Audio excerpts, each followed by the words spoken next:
Good afternoon. We are so excited to welcome you to our 9th Community Forum. I'm Victoria Helm, and I serve as Executive Director for Northwest Children's Fund.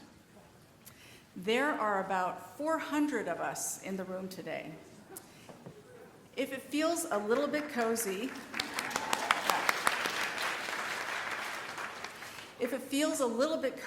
that's because this event sold out a couple of weeks ago and became waiting list only. A little secret, at each table there's an 11th chair that we added. We wanted to make sure that we got as many people off that waiting list and into this room as possible. So who are we? Who's in this room today? We are a rather remarkable gathering from many sectors and professions that include parents, public and private school teachers, therapists, artists, law enforcement, doctors, lawyers, researchers, and representatives from government, foundations, universities, and you can see the list goes on. The reason, of course, that we're all here today is that we care deeply about children in our communities. For those of you who aren't familiar with Northwest Children's Fund, we have about 30 board members and staff members who'd love to tell you about our work, so we hope that you'll connect with them later. You can recognize them by the egg and nest images on their name tags.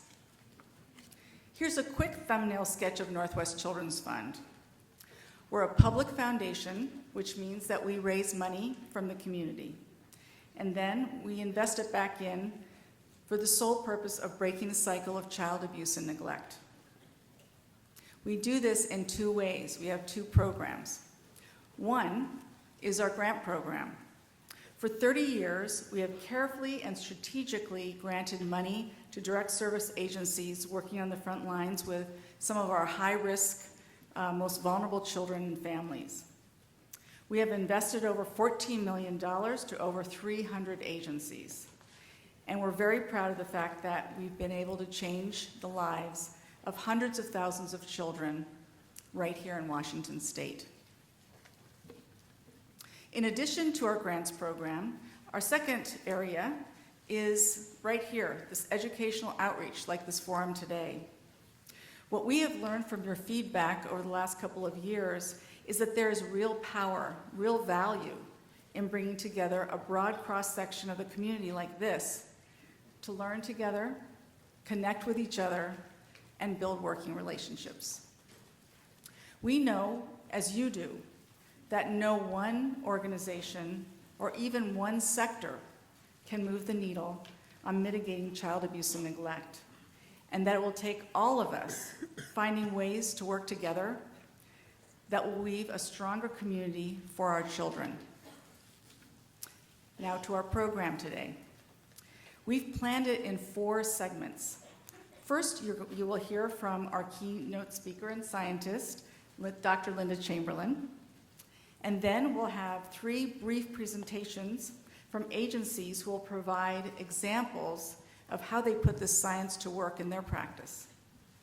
Our third segment is our Q&A, when we'll be able to ask questions of all of our speakers. So if you have a question, you'll notice in your materials that you have, there's a question card. Please fill this out, and we have volunteers assigned to tables who will come and take this. So after each speaker, please fill this out, and we'll be collecting those. Then our fourth piece that we've added to our forum this year is our networking reception. And that's when presenters will be available to talk with you in a more informal setting. There are also feedback forms on your table. I was out talking with many of you today. They're invaluable to us, so please take the time and fill them out. It's absolutely true that we couldn't put on a program like this without our generous sponsors.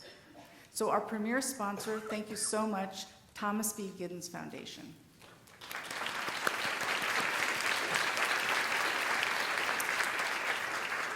Our benefactor sponsors the Boeing Company and Isola Homes. Thank you for all that you do in the community. At the leader level, Foundations for Healthy Generations and our patron sponsor, Thrive Washington. Thank you for making today possible. And now for the moment that you've been waiting for. I'd like to introduce our keynote speaker, Dr. Linda Chamberlain. Dr. Chamberlain is an epidemiologist. She specializes in brain development and childhood exposure to violence. She holds faculty appointments at the University of Alaska and Johns Hopkins University, and she's published extensively. She's a renowned international speaker who's very much in demand. And her time is even scarcer these days since she was awarded a Fulbright for the Arctic Initiative for her work on ACEs, Adverse Childhood Experiences, and promoting resilience in northern communities and northern countries in our world. We are so happy that we got her here to Seattle today. So without further ado, I'd like to welcome Dr. Linda Chamberlain.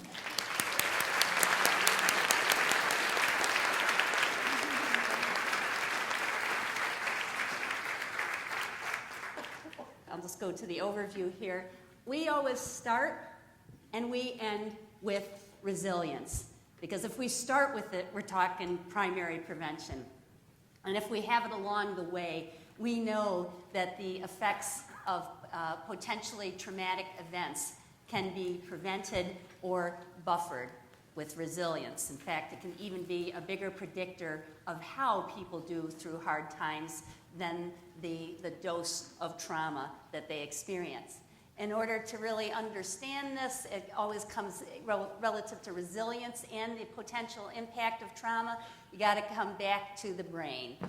So we're going to do a little review around brain basics and stress, even though I know that the state of Washington is the most brain-trained state in the union, okay? So bear with me a little bit on that, and it will be swift. That takes us to brain-based strategies for healing and self-regulation, which is so key in the work that I do and of all of the other programs and speakers you're going to hear from. We're going to quickly share some information from a national review of best practices interventions that is online, where you can go search for programs. Two of the programs that we talk about are featured on that, and ultimately why two-generation approach and trauma-informed parenting is so important. Trauma is a package deal, and when we understand that and we work with families together, we get way further ahead than when we are siloed or isolated in our interventions.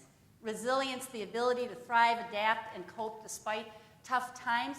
The thing about resilience is we are in our fourth generation of resilience research. We have shifted from the focus on individual characteristics. There's no one trait of resiliency, and that was the first big aha.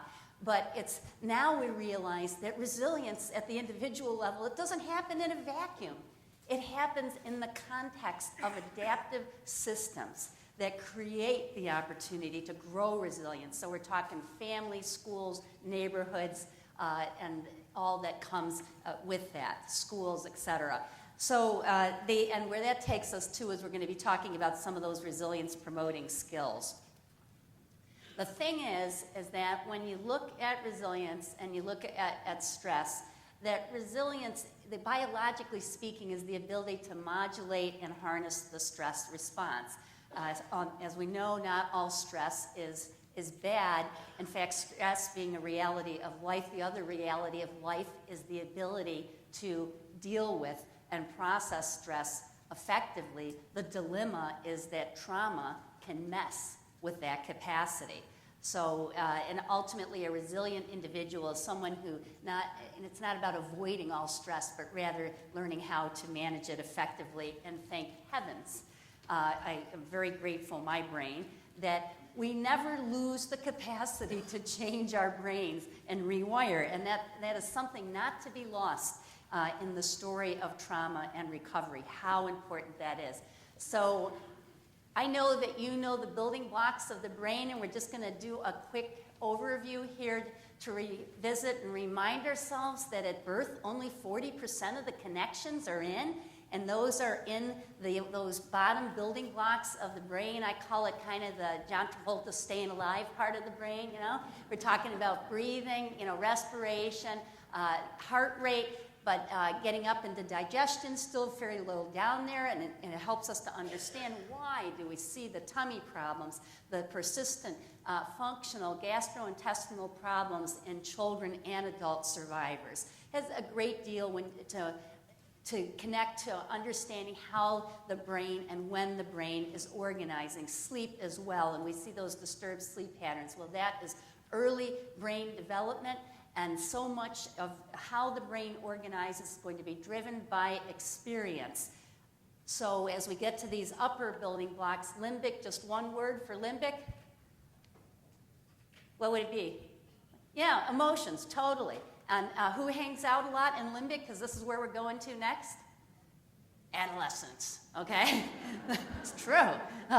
So that's a very busy area during adolescence. But where you want to be, if you feel safe, nurtured, secure, you're getting up into those intellectual, or what we call upstairs building blocks of the brain. You go upstairs to cortex, and that's where all the amazing things that infants, children, and we can do in terms of bonding, affiliation, problem solving, planning, priority setting, CEO of the brain, we're here, okay, in cortex. And fortunately for us, that has the most plasticity or capacity to change. That is where we retain that ability to change our brains in particular. But the thing that I wanted to lift up around here is that while we were initially very focused, and should be, on 0 to 3 and 0 to 6 and such, there was a time not so long ago that we did not understand the enormous remodeling, the tremendous neuroplasticity, capacity of the brain to change that occurs during adolescence throughout the entire cortex. And so these PET scans here are basically showing how that brain is so not done. Basically what you're seeing here, frankly, is science validating what you all knew as a caretaker or parent of an adolescent, okay? That brain was so not done, right? And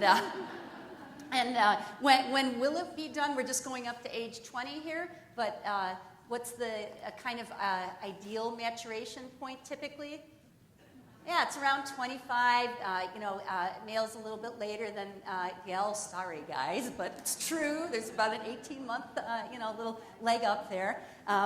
So the thing is that in the most complex area of the brain involved, particularly where we're talking about executive functions and such, controlling impulses, overriding that just do it limbic area of the brain is not going to be done until that age, and it is why it has been so crucial to train the judges, policymakers, and programs around how we understand the adolescent brain, which is like no other. It's not like a kid's brain, it's not like an adult's brain. It's flat out unique because of what's changing, and with that you see more rigid thinking. They don't have all the cross-wiring yet between the hemispheres, so for them to pull together all the information and then distill it and make a decision, they're just not there. You get more gray, they're hard on the gray area. They don't get that. They're getting better. And you've got this tug-of-war going on between, again, the limbic, just do it, man, just do it,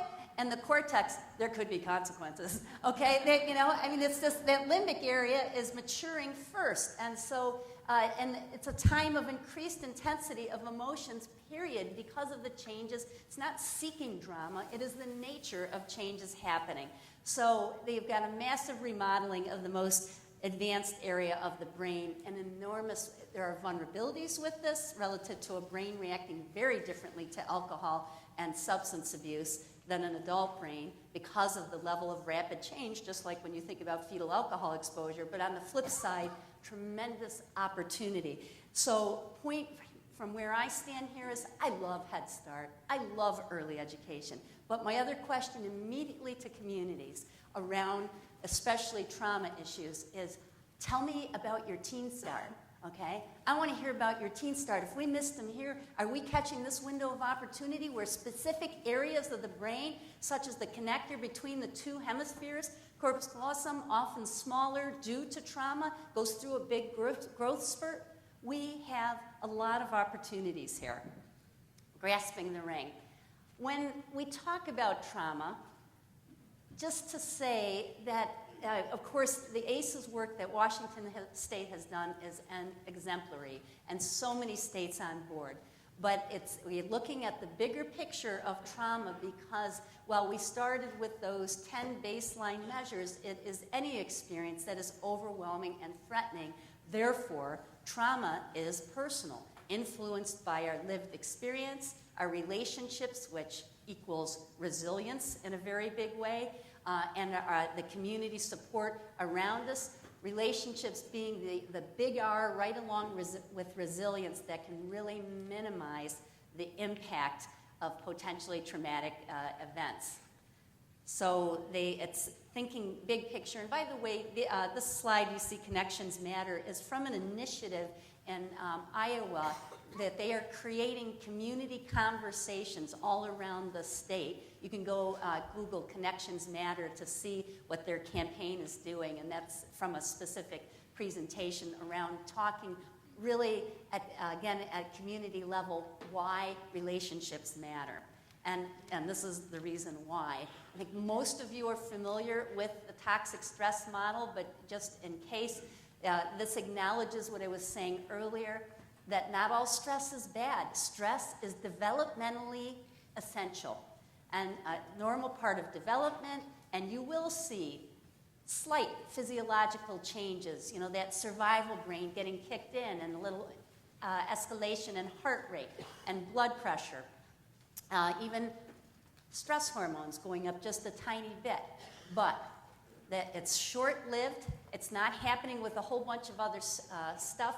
It's a sort of skill development and stress management, and there are supportive relationships and resilience factors around that child, skills that they have to work through it. With tolerable stress is a reality that sometimes there are some tougher things that happen pretty much in everyone's life, and that's going to activate stress systems to a higher degree so that there's more of a physiological response.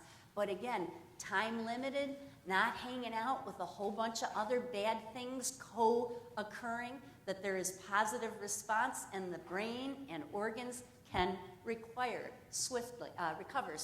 And so we're talking about, illnesses, accidents, death or loss of a loved one, hard times, but finite.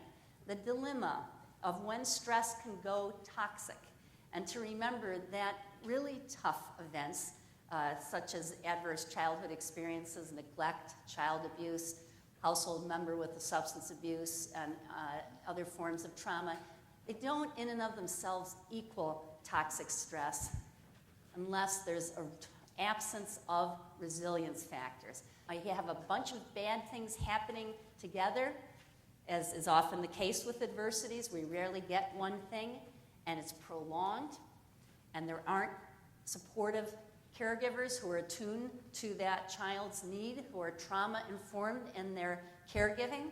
Then we can see brain architecture being disrupted, and that disrupts other organ systems because the brain runs the body. It's all one.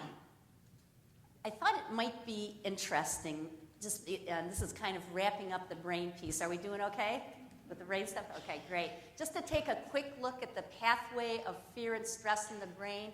So bring this back to thinking about the adolescent brain and our expectations of adolescents and young kids. The amygdala, shaped like an almond, Latin for almond-shaped, as you know, is kind of like the fire alarm in the brain, right? The smoke alarm.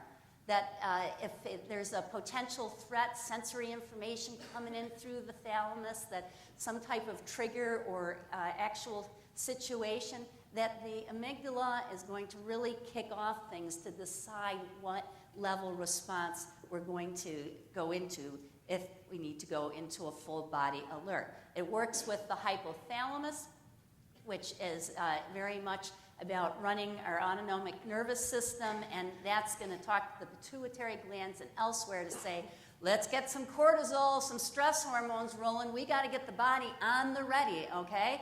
And that leads to a whole cascade of changes. They're going to check in with the hippocampus. Now, we're still in the limbic system of the brain, And the hippocampus, our memory maker, kind of shaped like a seahorse, it's Greek for seahorse, is going to do that contextual initial analysis. Is this a threat or not, based on previous experience, but where you really got to go to figure out what and how to respond is cortex.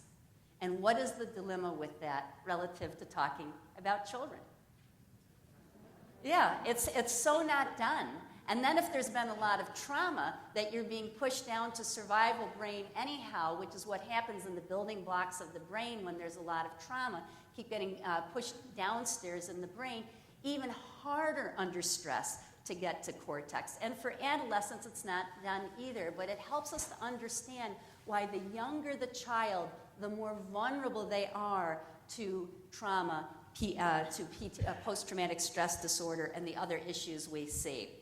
And in this context, thinking about the cortex and the skills for resilience, dealing with stress, we really realize now, and this has really come to the forefront in the last few years, how essential a life skill, self-regulation, is. And when I say self-regulation, the ability to deal in appropriate ways with one's feelings and regulate thoughts, to be able to read one's body and to keep it in check when you're starting to get stressed, well, that's primarily cortex activity. So, and as I said in the beginning, trauma interferes with the development of self-regulatory skills. So it's something that we really need to zero in on, whether we're working with adults, because who do infants learn to self-regulate from? Yeah, the caregiver. And when stress goes toxic, you've got a hijacked amygdala.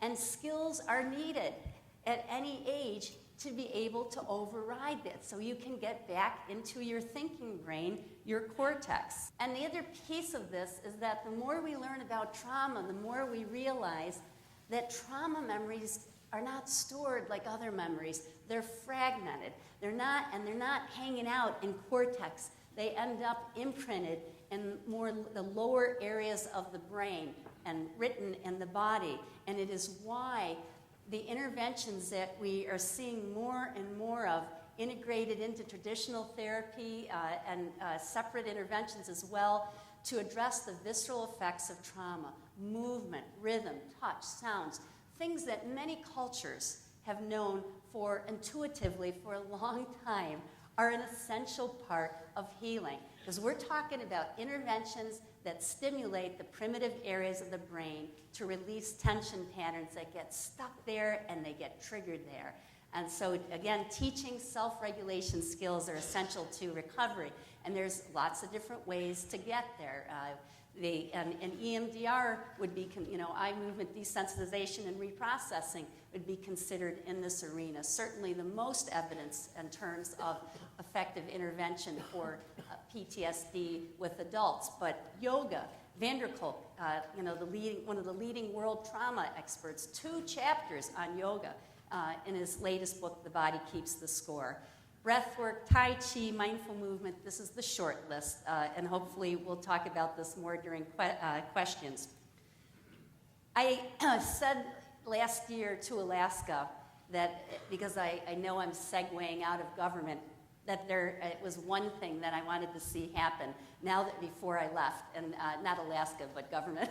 And now there are 2 things, and this is one of them, and I'll tell you what the other one is either at the end or when we go into open discussion. Head Start, Trauma Smart. It doesn't have to be, it's a great program, and if not that program, then trauma-informed early education intervention. You have some extraordinary programs here in Seattle, King County, that I've been exposed to, doing amazing work with play therapy like Child Haven and another nursery that is really considered a national model. The point is that building this in early is so critical. Kids need strategies to calm their amygdala. And I know when I first started talking to people and they're like, well, how are you going to get a 3-year-old to meditate or mindful breathe or mindful movement? Well, put a turtle on their tummy, okay? And they watch it go, because there's stuffed toys on their tummies and they're watching them go up and down. But there's lots of brilliant ways, age appropriate, to do it because deep breathing changes the brain chemistry. It's science. The same room in Harvard 60 years earlier where they realized how fight, flight, and freeze happened in the body. Forward 6 decades, they would figure out the relaxation response that actually explains why being mindful, aware of breathing, changes brain chemistry and helps you not just to calm down, but to heal, to change the brain.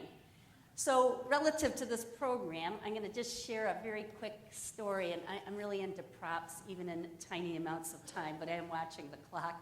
I wanted to tell you about Luke. If you haven't read David Bornstein's stories around Head Start Trauma Smart in the New York Times, I highly recommend them. But when Luke gets mad, which was very often, he now remembers to look at his bracelet, okay? And when he looks at his bracelet, he's learning how to identify in his body how he starts to feel when he's going to lose it. And he starts to feel a little shake, and his tummy feels like it's got rocks in it, and maybe he makes little fists and starts to get tight. He's starting to track. We call tracking, recognizing, even at his tender age of 5, what that means. So then he looks at his bracelet, and his bracelet reminds him he's going to take 4 slow breaths in. It's always good for me, so I do it, especially when I'm up here. And then he's going to give himself a hug. It's not just because that's a feel-good thing. When you're dissociating, when you're disconnecting with your body, it's great to touch your body, touch something. And then if that doesn't help, he's going to go look for an adult. Or he might go to the calm corner, because they've got a calm corner in every classroom. And he knows that there's his little box there that everybody shares. And in that box are some things that can help him, maybe even just to breathe, right? Bubbles. This thing is so crunched from my suitcase, it's not working anymore. Kind of sad, but you get the idea, okay? And things that he can get in touch, sensory. So a piece of silk, maybe something rougher, a little very fine sandpaper. Things for fidgets. You could have squeegee balls. These are Greek worry beads. Things that will help him to kind of connect and get into that self-regulatory mode. So what is Luke's story? Well, he had a rough start in life. His mom, unfortunately, took drugs while she was pregnant, and the substance abuse continued after his birth, both mom and dad, to when he turned 1, his father was incarcerated for selling drugs. And there was also neglect. He ended up living with his grandparents and was in full-out combat with his grandparents. Couldn't hold him, absolutely would go sideways. He went to a regular early education program where he was, and daycare where he was swiftly dismissed because he has such problems self-regulating. He'd explode into rage, screaming, pushing, hitting other kids, his teachers. He was in almost continual survival mode. But now that he's at Head Start Trauma Smart, in addition to the individual therapy he's getting, he's learning basic skills about how to identify that tracking skill, but identify his emotions and what he can do, what's in his toolkit to respond. His teacher talks to him about having big feelings and how to recognize, again, that coming on, but also how he can use his words to be able to express it beyond the physical expressions he had before. He has a breathing star. Do any of you use breathing stars with the kids? They're great. And you can just go online and Google breathing star. They're just made of a paper file. And again, that's sitting on his desk. And he knows that he can take that and breathe with the folder. And it has a star cut into it that he just goes along with the star. For a matter of cents, a few cents, a great tool. So the thing, Luke's life has changed. For the first time in his life, he has friends. That's a resiliency factor, but he didn't have friends before because the other kids were scared of him. He knows his colors. He's starting to count to 20. He knows his ABCs. Luke's life is changing, and his toolkit is expanding for self-regulation, which ultimately helps him with attachment. So that's just a little bit of what I was talking about, and I think the thing is that this is a very specific program, but I look at it very closely relative to what parents are doing, what other programs are doing. How can some of these strategies be borrowed? I'm a cherry picker. I look for the best practices and all the different programs that I am fortunate enough to get exposed to, because I work in many communities where they're not going to ever have the setup to have the dedicated program, but there's so much we can do. The thing about this is that when we talk about the turtles on the tummy, mindful breathing, and so forth, mind-body skills increase neurogenesis, the actual ability to create new neurons, and that's really good news. Fixed brain theory is dead, okay? You are not stuck with the 100 billion you get. You can put more in there, and a very effective way to get there is mind-body skills. And so we look at this as a gateway to neuroplasticity, particularly in the cortex, particularly in the prefrontal cortex, that CEO of the brain. And just so you know that this isn't just like an opinion, because I have to say to you that if you told me 10 years ago as a scientist that I'd be talking to you about mind-body practices, that I would be certifying in 3 different areas, just because I feel to, not only because it's highly beneficial for me individually, but in order to talk about this, you need to really understand it. But evidence reviews, systematic evidence reviews, are really landing on this in a very big way in terms of the essential component of integrating these practices relative to addressing childhood trauma. And what caught my attention, what was the turning point for me? Well, when you see the Centers for Military Excellence, I mean, we're talking conservative, okay? So when you start to see the recognition that with the tide of post-traumatic stress disorder that we are dealing with in our country for adults and kids, that we were not putting a big enough dent in it. We needed methods that really pushed the envelope to deal with the ongoing physiological arousal that can occur with trauma. And so this review, you can go online, Google it. It talks about tension and trauma releasing exercise, which I certified in last year, is being used extensively by Walter Reed and VA facilities. But you'll see yoga in here, and a number of the other practices that I mentioned, and certainly mindful movement and awareness of breath.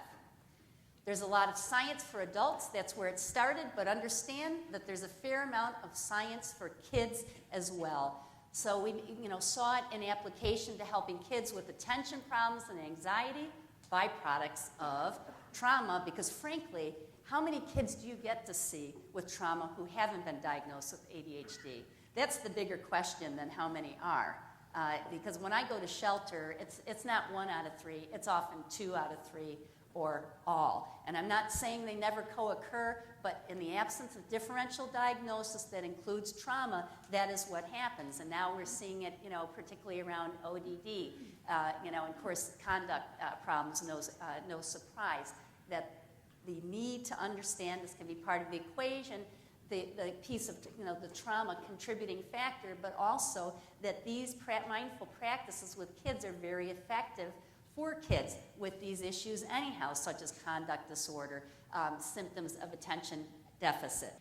Another evidence review here that was published in Pediatrics, which was pretty exciting, just that sitting meditation. This is a movement, just like the Adverse Childhood Experiences or ACEs movement in the US, getting sitting meditation or mindful practices, which has nothing to do with Buddha, into schools, okay? As a purely westernized, effective intervention for kids, beneficial for all children because of the level of stress that all kids are dealing with, but especially in the treatment of physiological, psychosocial, and behavioral conditions. I love Mind Up. Now, it's put out by Scholastica, and it's designed really for the classroom, but we have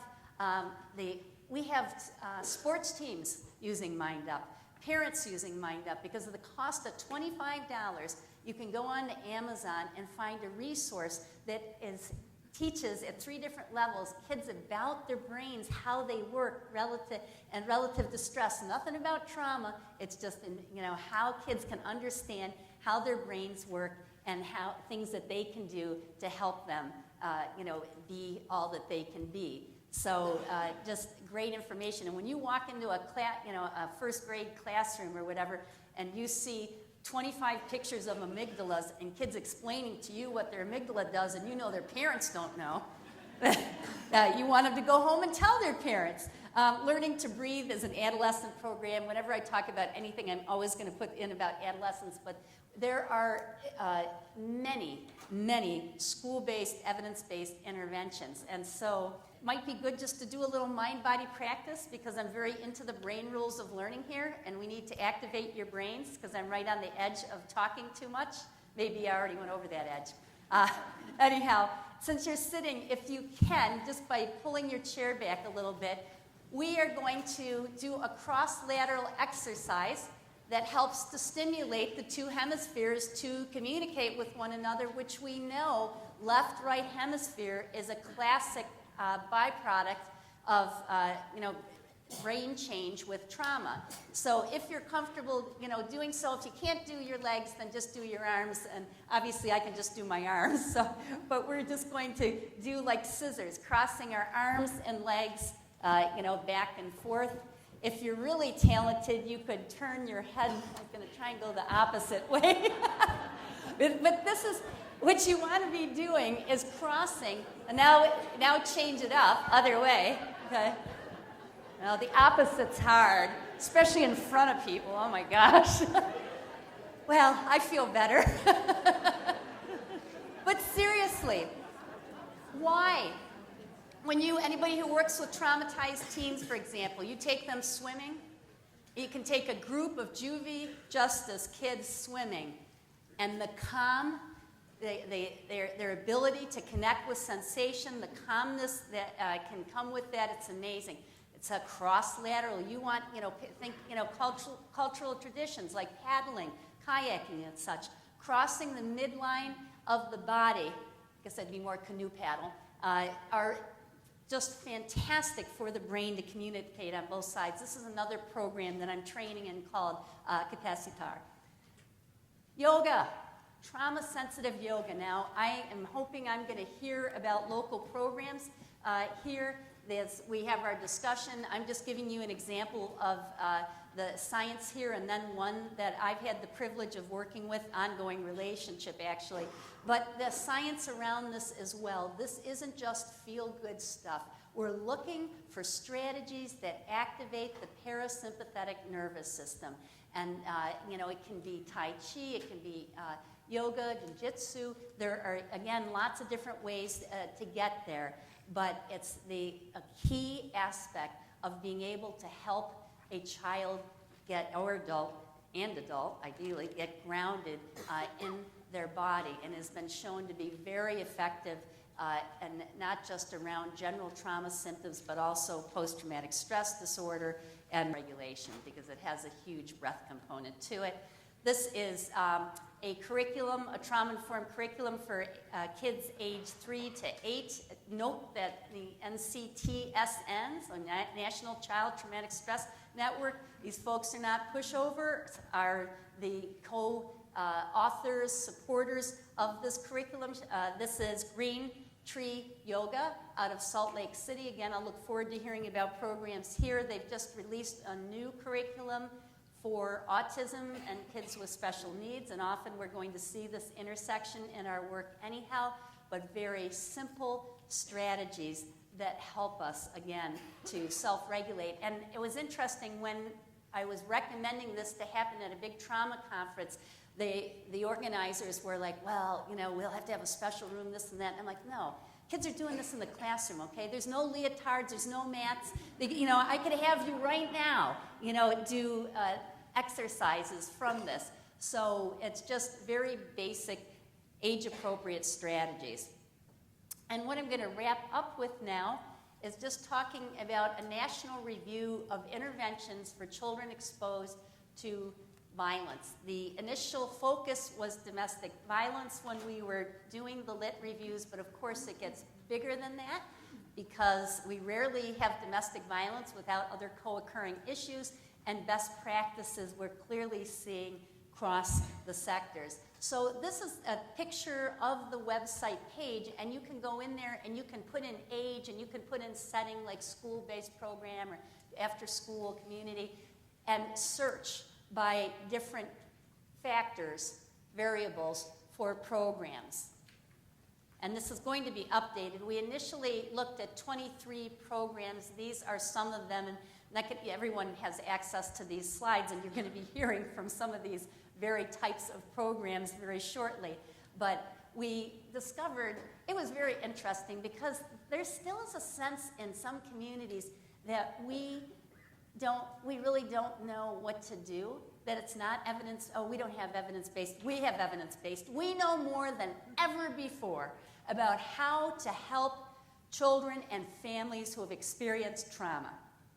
So this is the great moment. Sometimes I'll be sitting on a plane and people will be asking me what I do, and frankly, 20 years ago, the conversation used to stop right there when I answered the question. But you know, now it's interesting because, thank you, I get people who say, well, you know, I own 5 Midas mufflers, and I know we've got an employee, we've had families, I know children affected by this, and they want to know. And more so than ever before, we can tell them about things that are short-term, brief, effective, don't cost them, you know, $1 million, years-long interventions that are highly effective.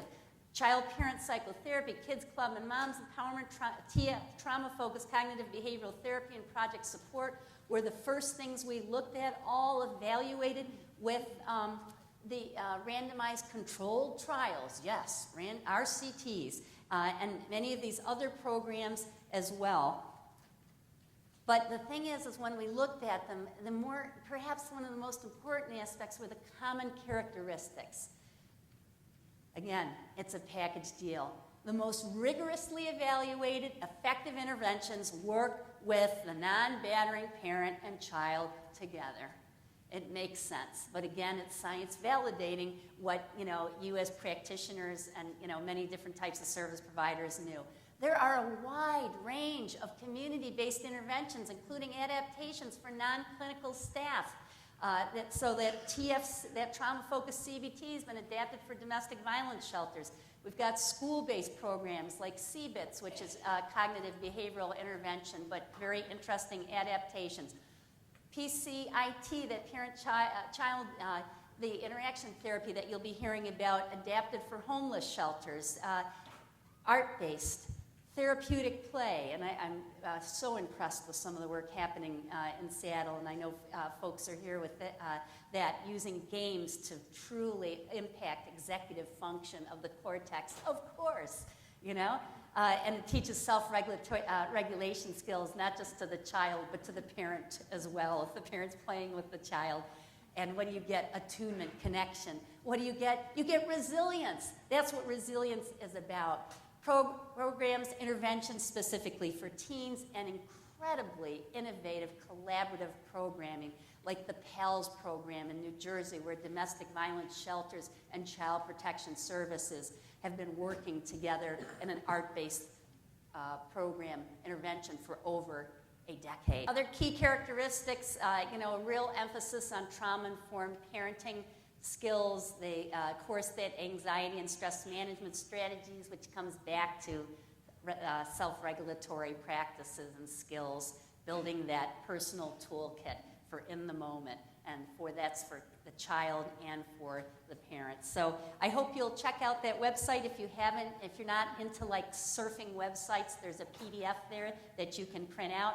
And this is where I'm going to end, just to say around We are huge proponents of the two-generation approach, obviously, because it's evidence-based, because it's effective, it's the right thing to do. And when we just work with the child, we often leave the parent behind, and the child ultimately loses out because we haven't taken advantage of that dual approach. So it's about that bigger picture, and that we can see far greater results than the sum of their parts when we approach this individually.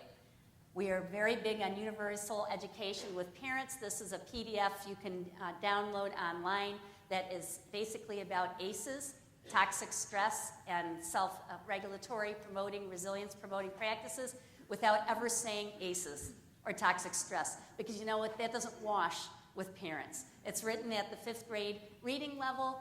It's very much talking to parents first about where they're at in their life experience, because that's where we have to go first, for them to understand how trauma can affect them and their parenting skills, even if they're not continuing the trauma that they experienced in their children's lives.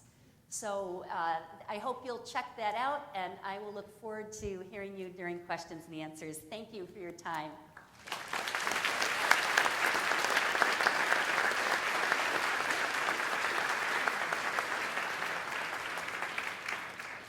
Now we're going to call up to the stage panelists from 3 of our partner agencies.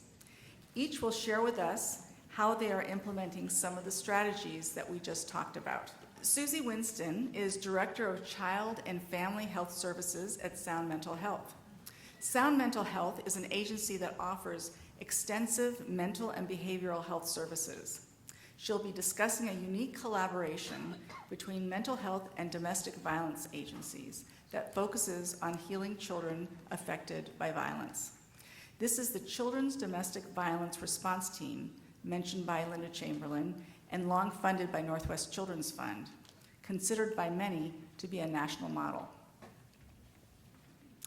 Next we have Leanne Smith, who works at Encompass as a parent-child interaction therapy, that's the PCIT, parent coach. She will describe this evidence-based therapy Linda referred to. Encompass is based in North Bend and does amazing work with parents and children in pediatric therapy and education. Next, Jen Spar and Megan Beers. Both are from Wellspring Family Services. Wellspring has served vulnerable children and families for over 120 years. Jen is an early childhood mental health supervisor, and Megan is the director of infant early childhood mental health. They will be telling us about what they have integrated into Wellspring's work with children. We are delighted to have these professionals with us here today and are proud to be a partner in their agency's work for many years. So let's go ahead and get started. Good afternoon. I'm so excited to be here. Susie Winston, Sound Mental Health. So I'm going to be talking about the Children's Domestic Violence Response Team. But before I get into that, I just want to kind of loop back to some of the, isn't Linda awesome? I mean, really. And my career in community mental health has been more than 30 years. I'm a real community mental health center survivor myself. But at any rate, what I can tell you is 30 years ago, working with children, we worked intuitively. We kind of knew what helped kids. We had them doing, physical gyrations. We used punching bags in those days. We used art, and we would have them color your rage, color your anger, and they'd go in red and black and maybe purple or whatever color they wanted. But we didn't really know why we were doing that. It seemed to help the kids, right?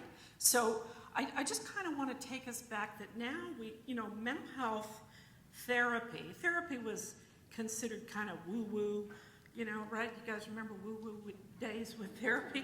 Okay. And I used to have a friend who used to tease me and say, why don't you get a real job? It's like, what is this that you do? It's kind of airy-fairy and what is it? A lot of people didn't think psychotherapy or mental health services was anything that they would ever engage in. Why would I go talk to a stranger about personal things in my life, right? But today, we've really moved from being an art, this woo-woo, this therapy that was kind of mystical, magical, to being a science. And much of what Linda said today is exactly what I'm talking about there.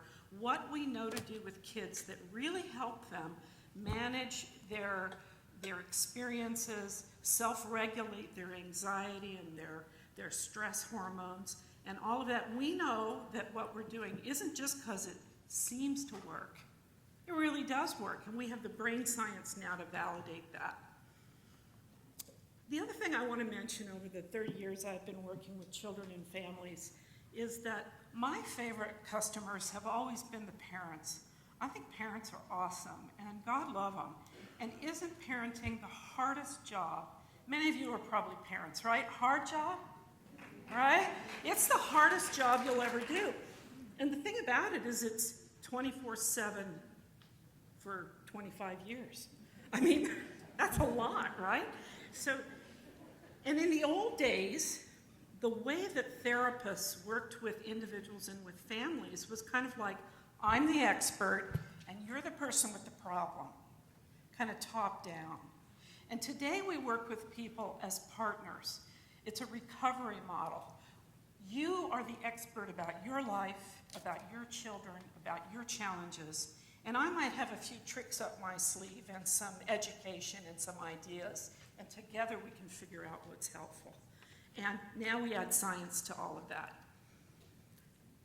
What I noticed working with families back in the 1980s and 1990s is over and over again, the moms usually would, a lot of single moms with a lot of traumatized kids out there, would come in with their child, and it's because the child was sexually assaulted or impacted by domestic violence in the family. And then as we get to talking, son of a gun if it doesn't turn out that that mom herself had the same trauma as a child. And maybe if you go generationally, maybe her parents too. Have you ever guys worked with families where there's this generational thing where there's been incest for 5 generations or there's been domestic violence? So I started really kind of chewing on what is this going on that there's this generational piece. And what it is that children who are traumatized and are flooded with all these feelings, and they're totally in their brain stems, and they're not able to get to their cortexes, they're being raised by parents who are also stuck in their limbic systems, who are also not able to modulate their own affect. So if, as soon as things start to get tense, mom spins out, kid reacts, and then you've got this whole thing cascading over and over. So I started really working with parents and really trying to focus on what was it in their experience that now is missing in their relationship with their child. And it's very powerful. So the message I want to give is that supporting the parent, the primary caregiver, and that might be grandma, it might be mom, it could be a foster parent, that's key to helping kids find resiliency and recover from trauma. We have to support caregivers. And I think Linda gave that same message, so I wanted to put that out there. So the Children's Domestic Violence Response Team is first and foremost a collaboration, a cross-system program that works with domestic violence advocates and mental health therapists. And this is a favorite proverb. This is about collaboration. And if any of you have ever been in collaborative projects, it isn't easy. It's like trying to get us all on the same page. Like if all 500 of us today had to think exactly the same, it's hard to get there. So if you want to go quickly, go alone. If you want to go far, if you want to go powerfully, go together. The Children's Domestic Violence Response Team came about in about 2007. And it was the result of a process called Safe and Bright Futures, which was one of those domestic violence processes that all of the system players, the schools, the teachers, CPS, therapists, domestic violence advocates, all the child-serving professionals, child care people, everybody came together with the one goal in mind: what can we do to improve the system response for children impacted by domestic violence? And what was known back in 2007 was that the mental health system and the domestic violence advocacy system didn't play well together. They didn't play well together at all. And as a mental health therapist, my experience was, what's with these advocates? They don't want to collaborate. They won't talk to me. They're suspicious. And it turns out that mental health therapy is not safe for domestic violence survivors. Well, I wish somebody would have told me that earlier in my career, but it's because of the system. In mental health, it's a medical system, and we have to document everything. You get a diagnosis if you need services.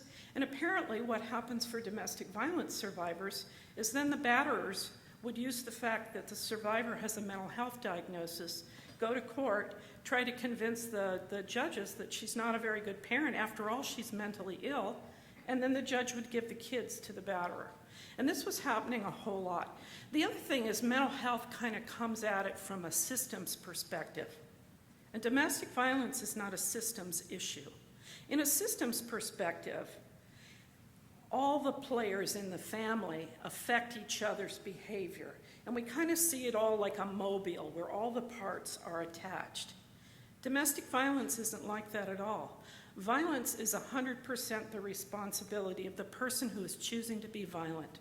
And it doesn't matter what the other person does. Now, you can do things that are smarter and more safe and wise and smart like a fox, but it's not the victim of violence' fault.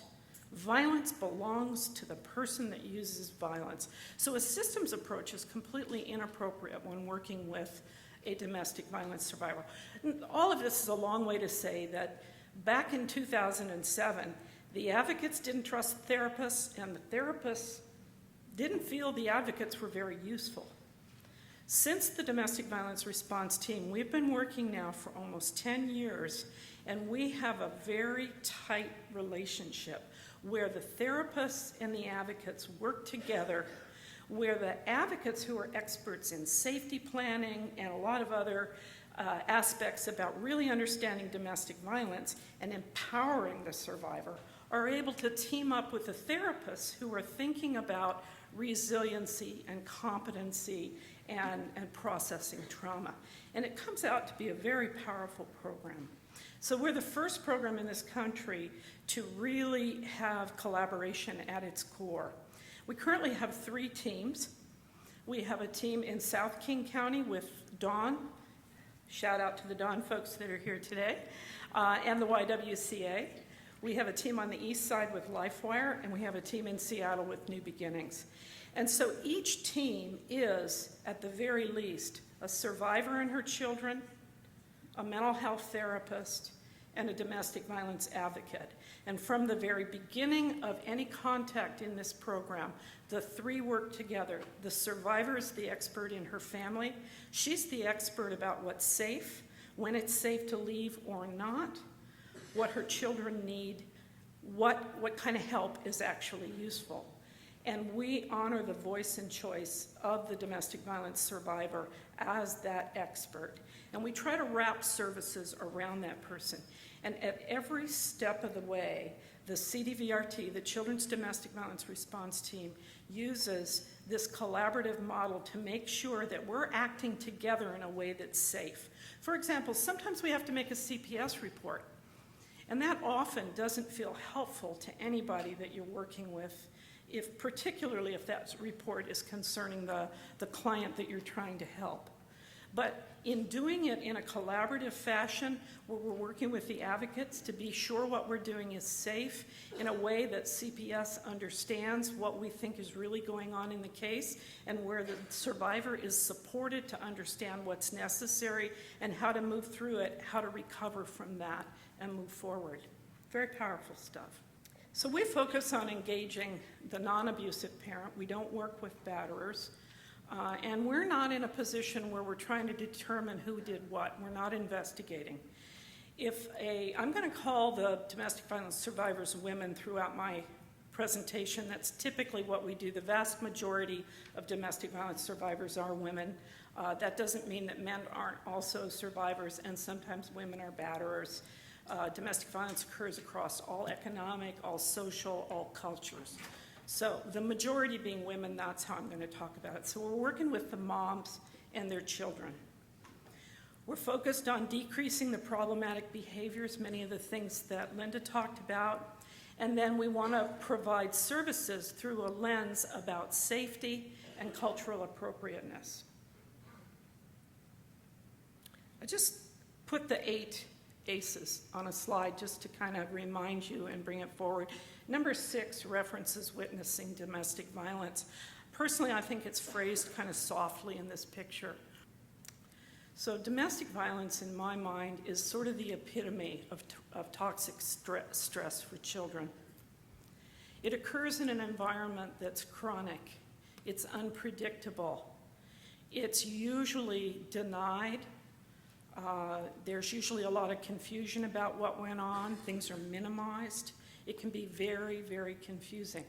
For young children who, remember, they're in their brainstems, it's about basic survival. You hear a loud crash and a bang and screaming and hollering, that infant or young child, their adrenaline is pumping, their hearts are racing, and for them it's life and death. It is survival. That's why it's so traumatic. If that young child is also witnessing the abuse of their parent, of their mother, it is so frightening. Get yourselves in touch with how overwhelming that is. The human infant is completely helpless and depending on the parents for security and safety. So it really gets them at the core of survival. Domestic violence is unpredictable and it's disruptive. There's a lot of high emotion, there's a lot of chaos, a lot of confusion. I want to thank Kelly Rogers from the YWCA. I'm going to show you a series of pictures. What I want to bring home right now is domestic violence and the kind of terror and trauma that is for children. In King County, 60,000 children a year are impacted by domestic violence, and that's an old stat. My guess is it's higher than that. Kids often mimic the behaviors they see. They're aggressive, they're volatile, they're out of control. Other kids are very depressed or very anxious. School failure is common.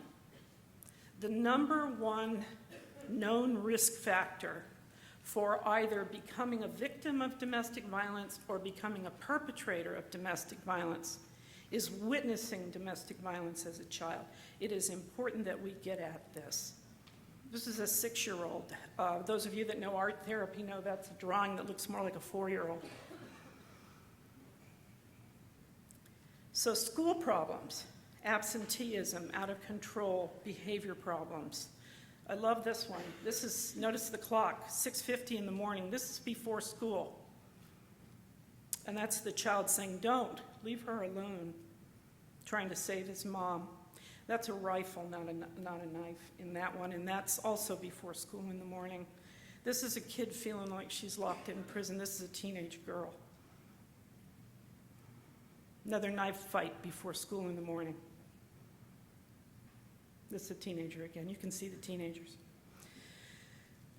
So we do trauma-focused cognitive behavioral treatment, PCIT, case management, wraparound services. So the mental health side of the CDVRT brings all of the brain science and the evidence-based practices into the work, coordinated in conversation and consultation with the advocates and with the survivor as the expert. I was going to talk a little bit more about examples. We use a lot of bubbles with the kids for the deep breathing. In the old days, I used to have them blow up balloons. I don't really know why I did that, but now I realize there was something about breath I must have known intuitively. Self-regulation is the important thing for kids, and the brain science really teaches us how to do that. Here's the program outcomes, and we really are seeing the kids and the survivors benefiting from this SAFE program.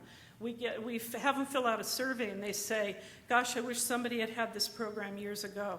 The sad part about the program, sad part, I don't know, many of the families we're working with have been in the program for 3 and 4 years. Currently, we have over 600 individuals involved in the 3 teams. And I'm finding that a bit overwhelming, that there are 600 individuals coming to us for specific help around domestic violence. This is a success story. So I'm going to call this gal Lori. Lori's family didn't know she was in an abusive relationship. As a child, she was an introvert, had a difficult time speaking up for herself, and as a young adult, she did the same thing. Lori came to CDVRT after she'd been choked so badly by her abuser that she had to be revived by paramedics. There was possible brain damage, and she had a newborn infant and a 3-year-old to take care of. She was referred by the hospital staff to our team. She didn't have any idea about her options. She was completely terrified. It took her more than a year before she started talking with us about what had happened in the domestic violence. She was feeling very inadequate. The team helped her get into housing. They helped her with Kids Club for the child, to help the child understand violence and the impact. She worked with the advocates and the therapists. She did real well in a women's support group where they were all talking about their domestic violence. I'm going to skip to the end. Today, Lori, not her real name, holds down a part-time job, lives happily in a toy-filled, tidy apartment, attends both her individual therapy and her group therapy regularly, has begun to smile. She has formed friendships and goes to a gym to have a workout. She manages a budget, asks for help from her natural supports when she needs it, and is showing healthy attachment and bonding with her 2 children. Both the children are doing well. The youngest one is just in preschool now. And Lori says without this program, she thinks she would be dead. So there you go.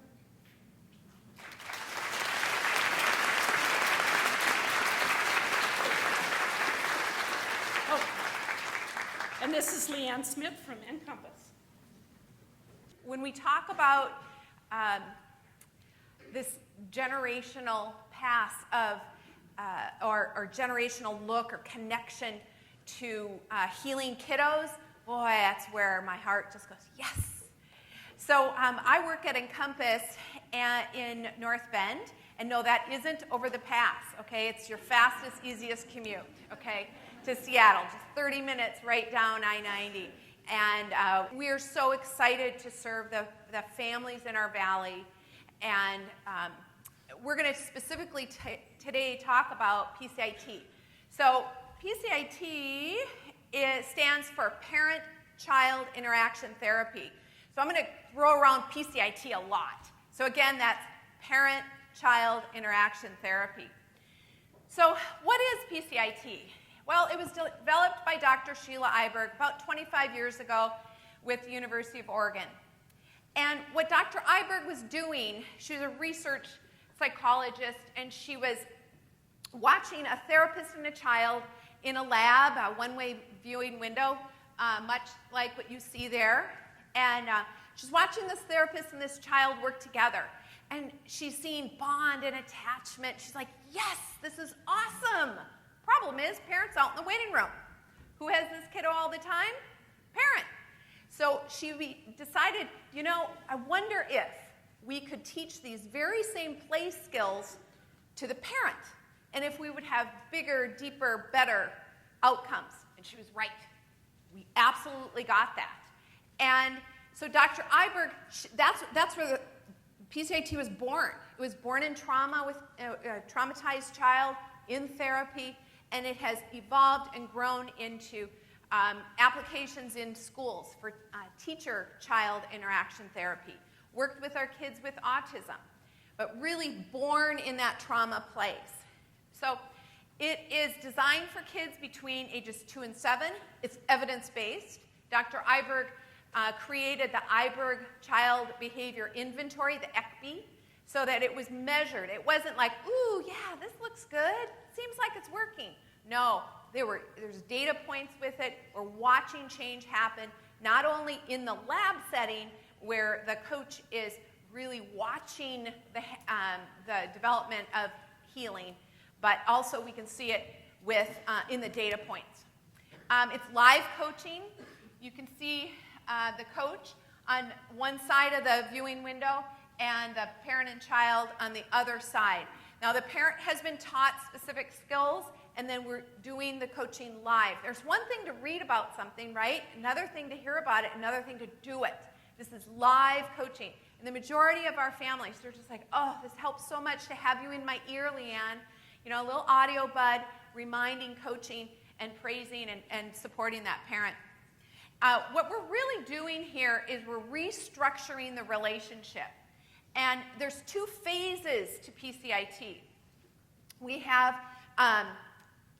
parent-directed interaction and child-directed interaction. And the first phase is called child-directed interaction. We also call it pride play. And when when the parent is using these skills, they're praising, they're reflecting, they're imitating, they're describing what the child is doing, and it's an enjoyable time. And Dr. Iberg, when she first started with this, she said, parent, here, I'm going to teach you these skills, and then you're going to do these skills 30 minutes every day. Every day, get some toys out, and you're going to praise, reflect, describe, imitate. Yeah, and parent said, okay, I can do that. Awesome. Didn't do it. Way too hard to carve out 30 minutes. She began to decrease the time in 5-minute increments. And when she got down to 5 minutes of special pride play per day, parents said, yes, I'll do it. And they did it. And the assessment identified decreased negative attention-seeking behaviors. Kiddos were getting better. Relationship was getting better. So very evidence-based. Now, there's a second phase of PCIT, and that is called that parent-directed interaction. What Dr. Iberg realized after a few years of teaching the increased emotional connection, that attachment theory component, that parents need help learning how to set limits and be that nice, strong, authoritative parent and give that child that security that I got you, kiddo. I can set these nice, calm boundaries, and I gotcha. Doesn't that feel good to know when I gotcha? So within this parent-directed interaction, there's timeout, and it's timeout in a chair. But what's the motivator to stay in the chair? Well, the room. Okay, we're going to have a room, and it's very specific. It's very scripted. Parents aren't going, oh, well, maybe I'll leave them in there for 20 minutes. Nope. They know exactly how long they're going to sit in the chair, what their signals are, in order to allow that child come out of the chair and follow the command or to stay in the room. And here's the best thing about parent-directed. They never get out of the command. They never get out of sitting in the chair. They go to the room, they're coming back to the chair, and then they're going to come back to the command. I love that reverse. Kids learn very quickly what is better. Just doing what your mom says to do and do it as quickly as possible. In fact, it's called minding, and it's quick as a wink. So we make it really fun, and again, that's all part of the PCIT protocols. So why is this intervention, why does it work? Much like what Linda was referring to, it's coming through the parent relationship. And that's what Dr. Iberg recognized. And it was groundbreaking 25, 30 years ago. Just like Susie was saying, you know, you had this top down. No, we are now going to the parent and equipping parents with the tools that will last and make generational changes. So we're going to go ahead and shift now to a video. This video outlines our lab, what we do at Encompass, but it also has a parent who's sharing with you about her experience with PCIT. And so I know you're going to kind of feel it. It feels good. One of the strengths at Encompass is there's no wrong door to come in through. You might start taking a toddler class and then say, gosh, I didn't know they had free classes at the hospital. I want to do that too. At Encompass, we use result-driven techniques that parents are eager to learn these days, and research and science are really the driving force behind what we're doing. Parent science to me would be this idea that we know so much more now about brain development and child development than we ever have.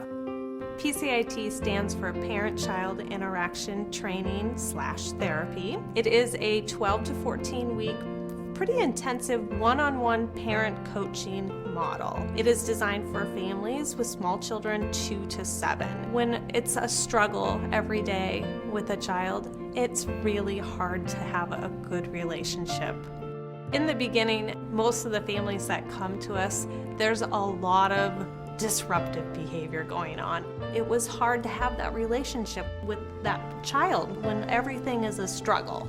And then slowly over the couple weeks, it's so heartwarming to see that now when they come in, they're actually holding each other's hands.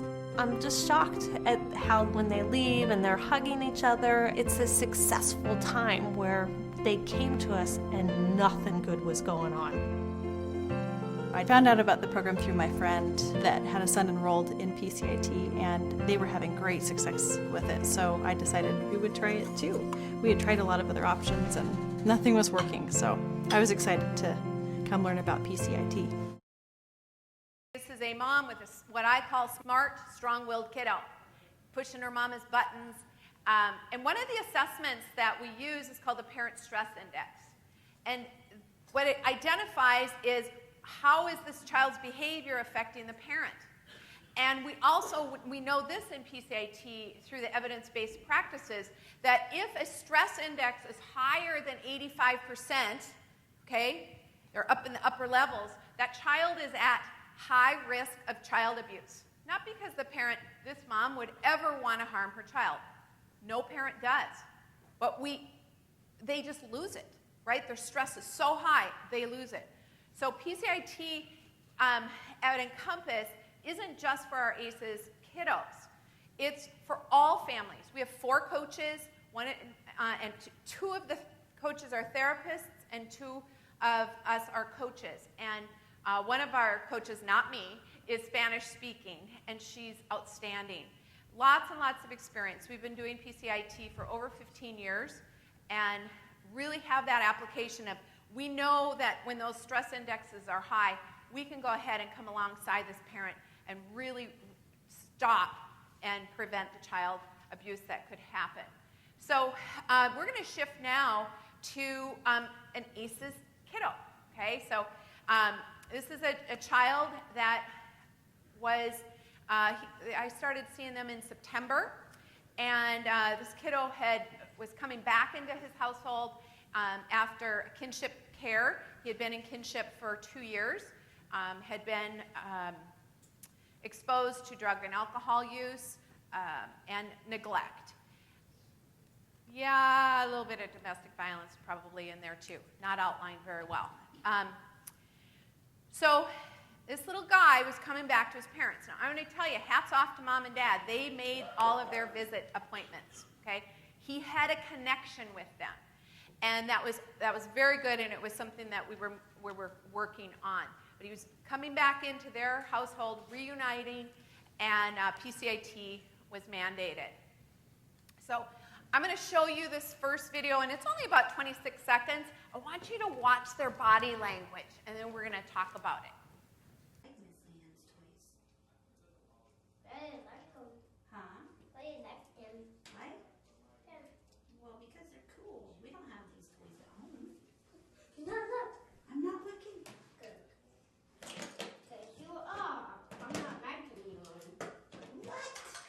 Mom really didn't know what to do, did she? Right? She was, okay, well, I guess I'll pick up toys. So what was neat about this is, I mean, you saw their body language, right? They were just kind of disconnected. And when I showed this video to mom and dad last week, just to get, total disclosure on what I was going to show, mom had such a cool reaction. She said, oh my gosh. I mean, I knew we were connected. I had a relationship with him, but boy, it was way down here, and now it's way up here. I was like, yes, you go, girl. She knew exactly where we were going to it and why we did what we did. And that was the pride skills that gave her that. And then our next video is about our second phase of PCIT, which is that limit setting. And you can see who's in charge, now mama here. And we're really we worked through it. That child sat in the chair. He worked on self-regulation, but mainly Mama she was calm, and she had me in her ear. So hanging there was a great outcome, but it doesn't look like it here.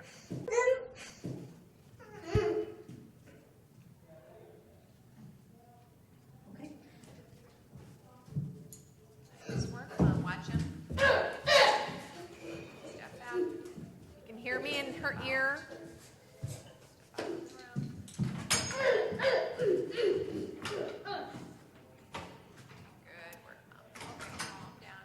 Mom did say, make sure you tell people. I kind of pushed him a little bit, just make sure that he didn't get his fingers in. I said, oh, yeah. Yeah. Okay. So, again, this child, he ends up sitting in the chair. It took an hour and a half. Okay, it was tough. Now I'm gonna go into my very last video here, and it's like watching a ballet of attachment and authoritative parenting. It's awesome. Perfect reflection. Wow. That's why he's not talking. That's why he's not talking. Now I get it. Oh, his head fell off. No, where did the face go? I don't know. Where did it go? I don't Oh, know Relish either. I'm having so much fun with How special is it playtime. gonna work, Daddy? What? How is it gonna work? I don't know. Let's figure it out together. Oh no, he have a bang face. He has a blank face. Oh, he Well, let's get him a new head. Here we go. Get him a captain's helmet. Put on especially vibrating. Hey, B. Please hand me that yellow animal. direct command. I'd like to put him on the ship. He just does it, right? Wow, llama. Yeah. So that's what PCIT is about. It's about enhancing that bond, giving those great tools to parents, and then having an outcome of resiliency, right? Keeping these kids so they're going to pass on these same skills to their children. That's what I'm hoping, at least. So, thank you.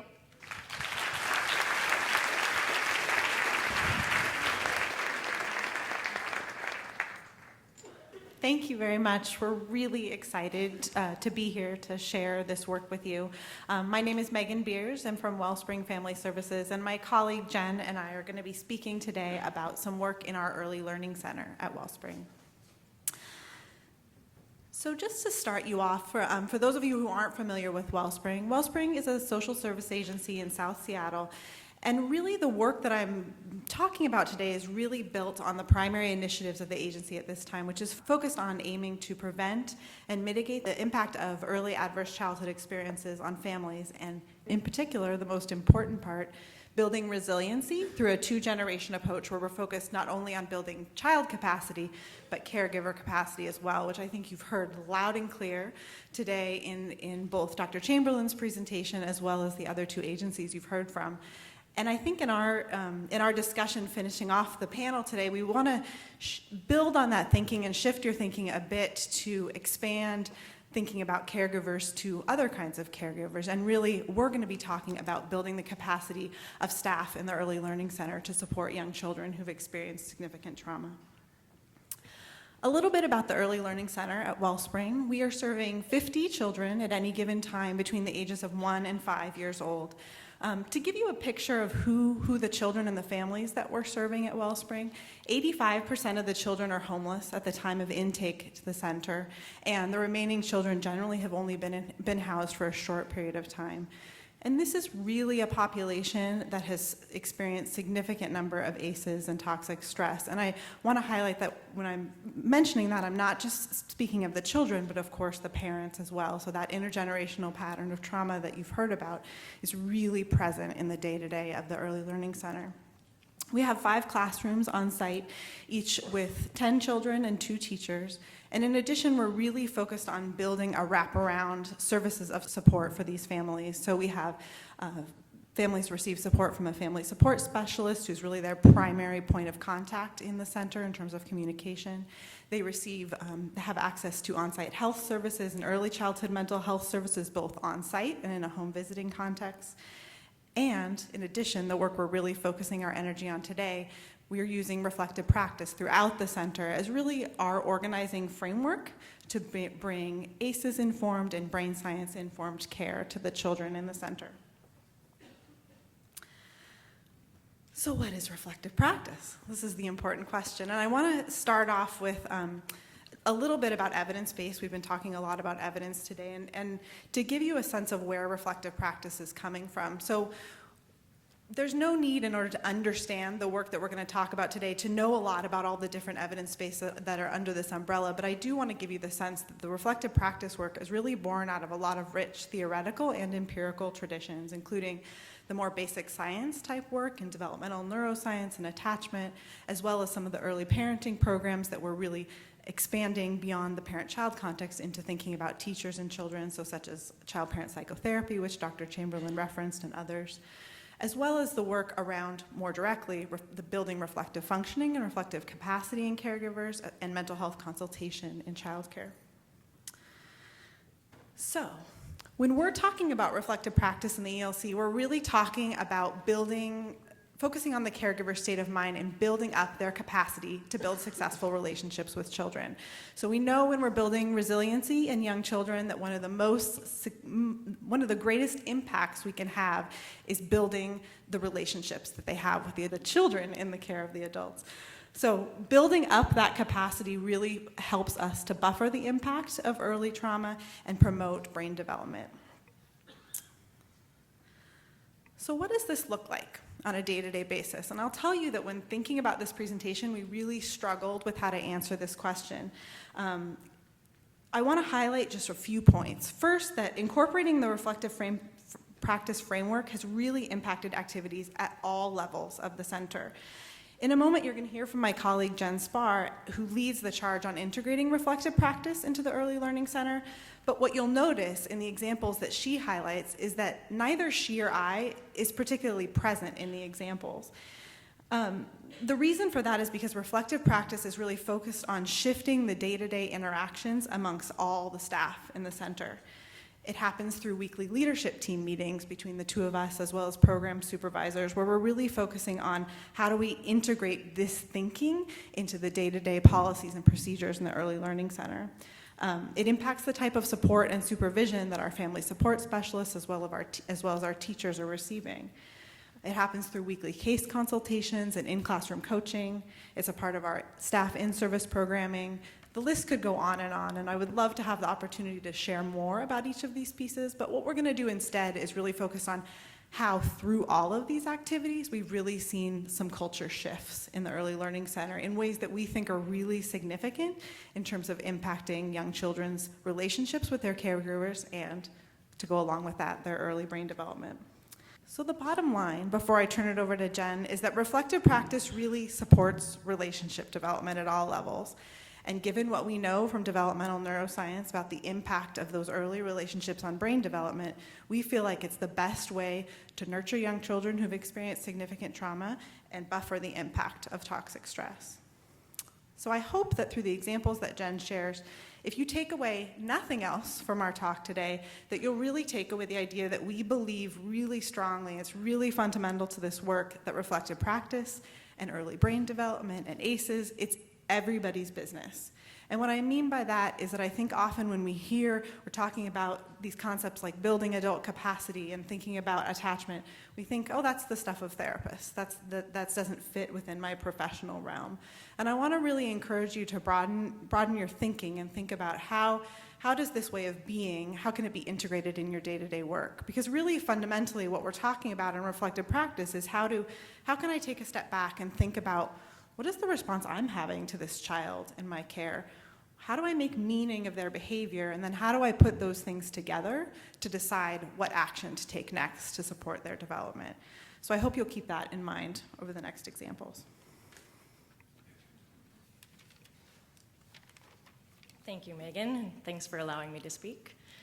So as Megan said, my role in the center is to provide opportunities for the staff to reflect on their work with the children and with the parents and with each other. I'm going to give an example. It feels a little limiting, but because of the time, I want to give at least an example so you have a felt knowledge of what we mean by reflective practice, but keep in mind that it's, as Megan said, bigger than just this one example. We have a 5-year-old boy in our program, and he has witnessed domestic violence, common theme today. And the teachers have worked really hard to connect with him, and he's making great gains in the classroom. And one day, seemingly out of the blue, he started a new behavior, which is to say, "I'm going to kill you," to his friends and to his teachers whenever he gets upset. And of course, this is concerning to his teachers. And they took time, there's 2 teachers, they took time together to think about what is this behavior about, why now, what in his history might be leading to this behavior, what's he needing in relationship from us, and how can we best meet that need. After this reflection time together, they went back and they had some ideas, and they tried them out with him, and the behavior actually did not decrease, and it actually became more pointed at one teacher in particular and less at the peers. This part of it is an extraordinary moment, and reflective practice really is about many extraordinary moments throughout a day, throughout our center. This extraordinary moment in particular is about the teachers taking the time to reflect together about the child's needs. And attachment research tells us it's about the relationship. So it's the quality of the relationship that these teachers have with this child that impact his brain development long-term and impact his resilience. So their lens of looking at him through the relationship lens of what does he need from us and how can we best meet that need is what makes the difference. So one day, one of our family support workers came into the classroom to do a daily check-in and asked the teachers, how's it going? And the one teacher who was being targeted in particular said, this child continues to say, I'm going to kill you, to me in particular. And the family support worker stopped. She was doing a daily documentation. And she stopped her documentation and she got present for a moment and said, wow, this must be so hard on you to hear this repetitively throughout the day. This is another extraordinary moment in time when the family support worker recognizes that the teacher's state of mind is what most impacts the relationship with her child, and her taking the time to be present to the teacher's experience and to be curious about that actually allows the teacher to feel that empathy, feel heard, and feel seen by the family support worker, which then in turn helps her go back to her daily work with this child and continue to be emotionally present for him and continue to have empathy for his experience. So that was an extraordinary moment too. The extraordinary moment 3 is when the teacher, after the family support worker checks in with her and says, wow, that must be so hard for you, she stops and reflects on her own experience and says, yes, it's impacting me, and I don't want to hear, I'm going to kill you one more time today.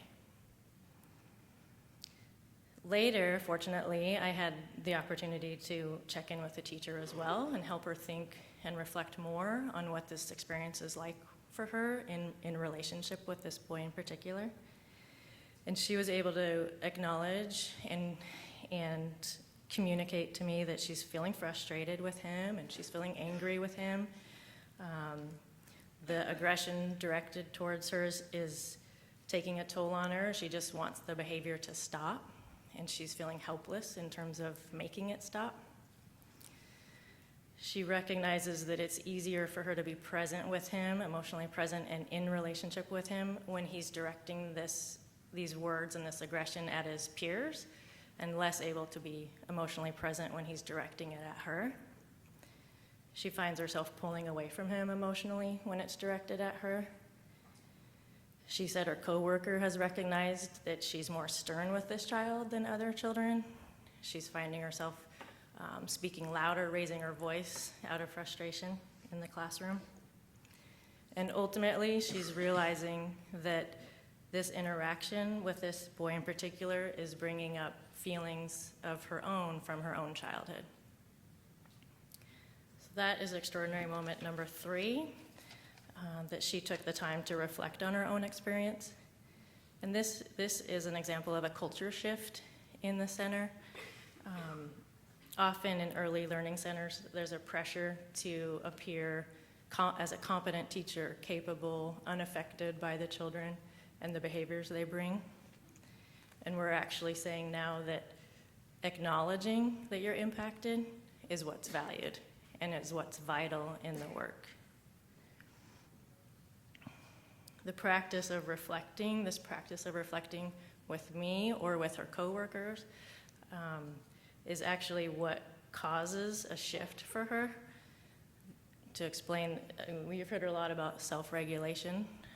This practice of reflecting with another and reflecting on her own experience gives her more awareness of what might be going on for her in relationship with this kiddo, and then allows her to go back into the relationship with him, tolerate her own internal experience when he's directing this anger and aggression at her. And the result is that she's more able to stay present with him through his intense emotional experience, help him co-regulate, decrease her raising of her voice, and ultimately maintain empathy for him throughout the day. So this is just one example of 3 extraordinary moments, and there's many extraordinary moments like this happening every day in every classroom.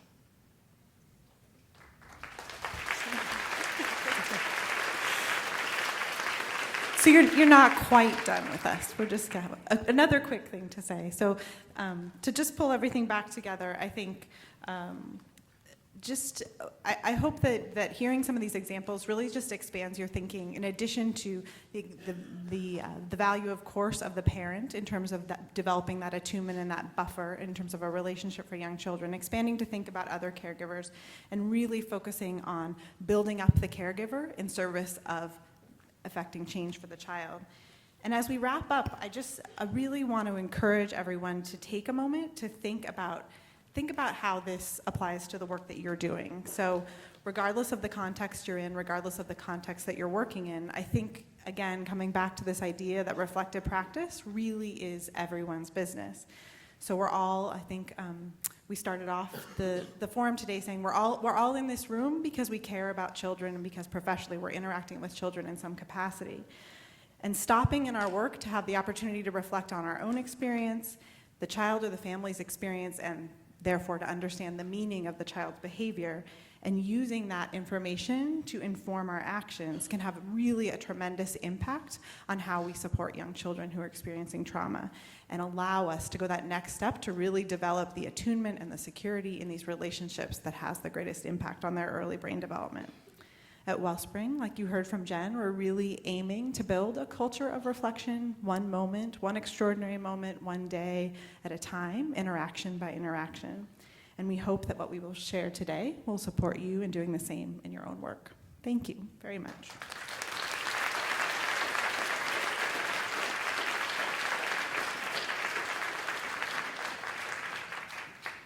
Thank you very much to all of you for your very illustrative presentations. Again, I wish we had more time, and I'm sorry if you felt a little bit rushed. This is a time where we're going to take questions from the audience. So the very first question is, can getting teens involved in sports or other physical activity serve to stimulate the primitive area of the brain like yoga and Tai Chi can? I'll start off just hugely, tremendously. And without trauma, the adolescent brain needs movement to fully reach its potential, particularly because an area of the brain called the cerebellum, which has everything to do with movement coordination, is going through a growth spurt right along with the cortex during that time. There's lots of evidence around this, and I guess a short answer to this is if you're particularly interested in this, a beautiful book that brings it all together is called Spark, and you'll have the science in front of you. It is the testimony of why anytime a school thinks or organization thinks about taking movement, physical ed out of the equation, it's really bad news. The brain needs it, and all tight, whether you're talking basketball or I had mentioned, swimming, sports, it's, aside from the teamwork and leadership aspects, the movement is crucial. Thank you. I have a PCIT question for Leanne. It's a two-part question. What type of families are a good fit for PCIT, and what is the graduation rate? So maybe you can also explain what graduation means. Yes, awesome. A typical family, if a child has experienced trauma, good referral between ages 2 and 7. We can adapt the model for older children, but the model was created between 2 and 7 years of age.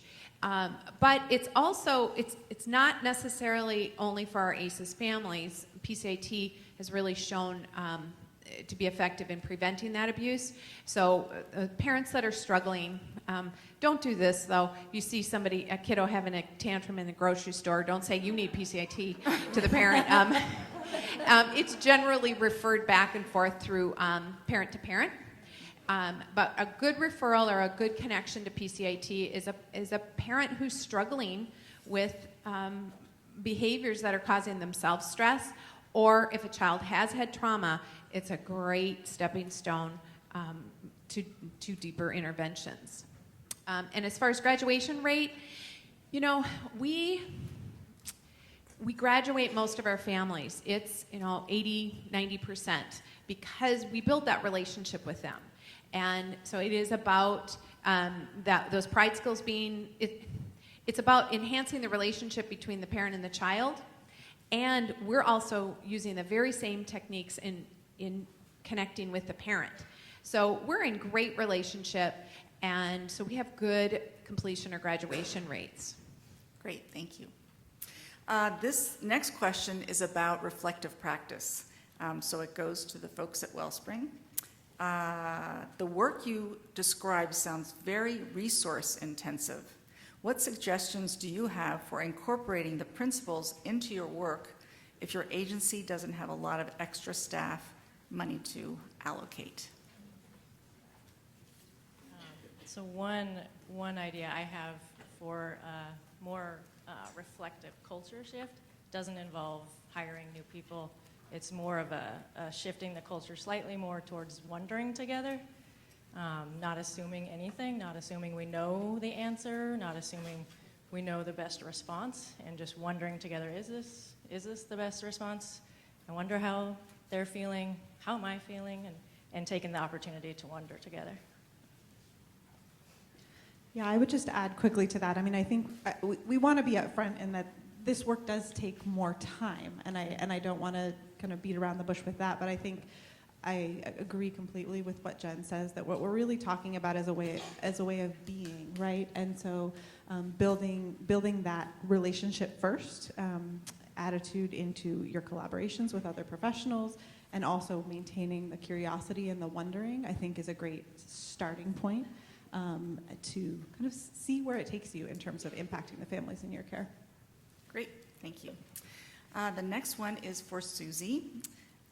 Lessons learned from the collaboration, CDVRT.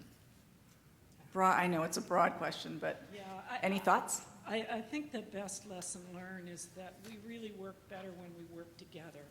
That when we bring together the various skills and strengths of the parents, of the advocates, of the therapists, of the judges, of the CPS workers, if we all pull together towards supporting children to be resilient and recover, and really empowering parents to be what the child needs, and in a positive way. That collaboration is key, and that's the biggest lesson learned.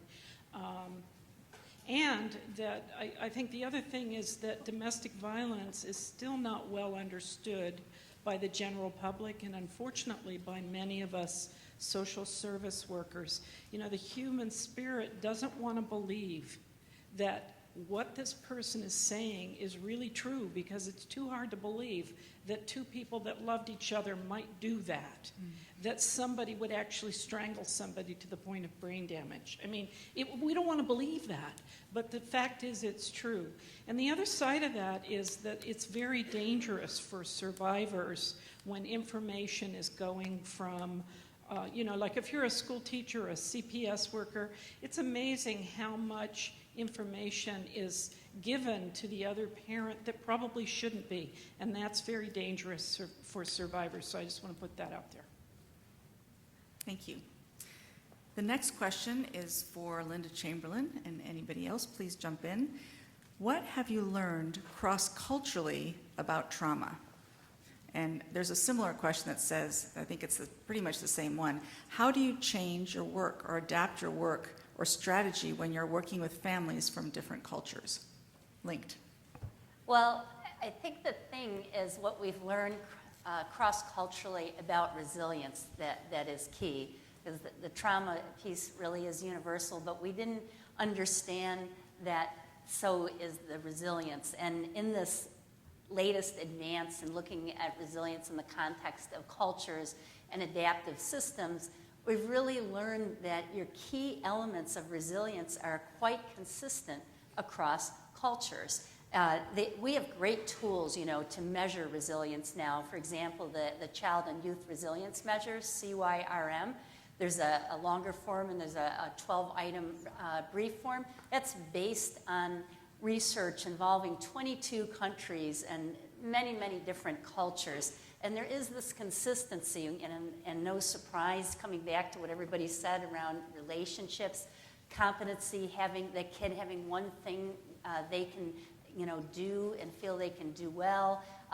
Basic elements of contribution, being able to show somebody else, school connectedness. Even in the 12-item measure, school comes up in two different ways in that across all these different cultures. And then when we look at practices like, you know, resilience mind-body practice, really resilience promoting mind-body practices, what interestingly enough is we look culture to culture, we see that most cultures, in fact, most religions have an element of that, a word. You got to find the word. I was just working Canadian Arctic about 2 weeks ago, and unbeknownst to me, we now call it the R word. Resilience is not culturally acceptable, even though there's been quite a bit of research done on that. So then it's like, what's the word? What's the word we can use here? Well, and it, you know, turned out to be wellness, strengths, and such. The point being that, interestingly enough, it's not as much of a barrier as we think it is. And if we look, we just have to find the common language around it where it meshes culturally. But what we're doing is pretty parallel. And happy to talk more about that afterwards. Great. I just want to add a couple of comments. We, in the CDVRT, probably higher than 1/3 are immigrants and refugees and persons for whom English is not their primary language, and we're working with interpreters. And I've got to say, we talk about attunement between parent and child. Well, I want to put it out there for attunement between helper and client. You know, that how we talk to persons who are other or different than ourselves has a lot to do with it. It's about saying, teach me. I have some things I might be able to help you with, but help me understand where you're coming from. What do you believe? What's your faith? what are your rituals? What are your practices? What do you do on holidays? And really understanding who people are. And you know what? We're all really the same everywhere. We love our kids. We love our partners. We want to be happy. We want our kids to be successful. That's worldwide. Thanks. Anyone else? Okay, the next one is, it says, for all. For those of you who have been at this work for many years, how has working with parents shifted the professional's relationship with parents? We often hear vilification of parents, especially in schools, or see them as the problem. Well, that ain't right. You know, The funny part about that is, most of us are parents, and that includes the professions doing this work. I think it's really old school, that old notion of Freud blaming the parents or something that, and I think parents are always afraid that they're the ones blamed. Certainly trauma and how healthy your family was as a young person has a lot to do with that. But like I said in my piece, it's, I think, the generational trauma that is what you're seeing, and that most of the parents that I've known over the years are so wounded, and that's why they're not able to meet their kids' needs. It's not that they don't love them. It's not that they aren't trying their hardest. They're confused, they're misguided, they're hooked, they're triggered, but they love their kids. But in the video that you saw, the dad isn't in the videos, but when I asked him, can I show this? He said, yes, anything to get the word out that this helps. I mean, I wasn't raised like this, and when I started, I didn't think much of this. I was like, yeah, I kind of got that drift. He's like, my dad said something, I did it, or I got the back of his hand, right? He's like, but I didn't want to raise my son that way, and I'm just really thankful for this. I really didn't think just ignoring his negative behaviors would work, but it has, and I'm a better parent, and I know that he's going to be a better parent. So just having that confidence and really not coming at it with the perspective of shame and naughty dad, but really focused on equipping and looking at what is good going on in that relationship. Thanks. I was just going to say that we remind ourselves, I think, often in our work and all of the Wellspring team about the fact that the adults that we're interacting with are really the grown-up versions of the kids that we are interacting with on a day-to-day basis. And I think the natural frustration sometimes that we feel with parents because we see something that could be different, and it's not happening in a way that we want it to happen. I think that reminder is helpful, and I think really coming back to this idea that there are many ways of developing good enough parenting and successful relationships with young children, and being open to the parent as really driving that process. Thank you. So I think we have time for one last question during this formal session, and then of course we'll have an hour where we can ask the rest of the questions and interact with each other. This is a question that came up several times, so I'll choose it to represent it this way. And I think this is all in our brains, right? We see that trauma interventions build skills for all children, not just those impacted by trauma. What interventions do you recommend for universal K through 12 or preschool settings? Big question, and please answer it the way you'd like to. Well, I'll just hop in first, but I think that if you look at what's happening in Eastern Washington as a leader, and I'm guessing there's a lot happening in Western Washington as well, and we're heavily involved in the trauma-informed school movement.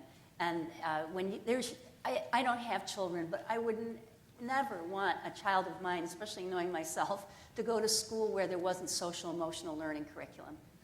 And if you're working with the schools at all, you know about PBIS, which is positive behaviors type intervention, which is now being used by domestic violence shelters. There's a whole, talk about a toolbox. We just have this huge toolbox of trauma-informed practices for schools that from early education straight through 12th grade that are highly effective, beneficial for every kid, whether it's the quiet time program for high school kids in meditation, looking at Mind Up for curriculum for brain education that can start K through 3. There is really at each age great resources for the schools that just go across the board in terms of this question. I want to just go back to trauma-informed care, that the better we are at treating everyone universally as if they might have experienced trauma, the more safe, secure, and open that rapport can be, and it really makes a difference. I said parents are my favorite folks to work with, and right behind that is teachers. Teachers work as hard as parents, and it's thankless, unfortunately, in many ways. So shout out to all you teachers out there. Yeah, right on. Yay. And what we're finding, Sound Mental Health is in probably close to 200 schools throughout King County, and what we know is the schools where the teachers have asked for understanding about trauma-informed care, for education about trauma and the impact of trauma and what that looks like in the sea of heads you see every day.